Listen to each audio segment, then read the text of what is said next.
Sessiz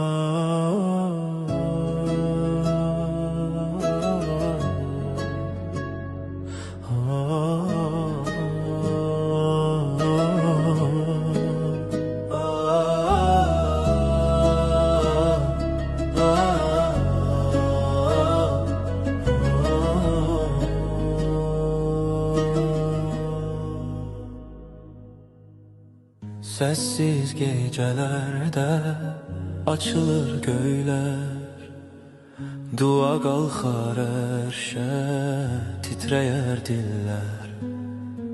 Gözyaşım töküler secde yerine, Ramazan gelipdir kalbim evine.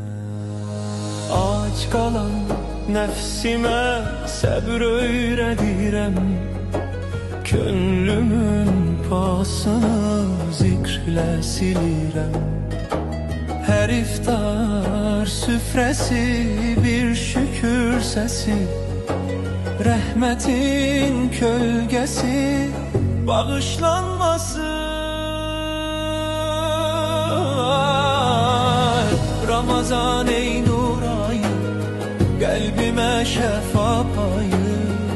Məni özüne yaxın et ya Rab, qəbul et duamı. Ramazan ey nur ayı, qəlbimə şəfa payı. Məni özüne yaxın et ya Rab, qəbul et duamı.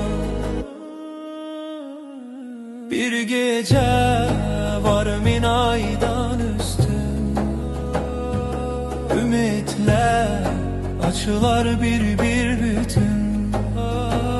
Eller göğe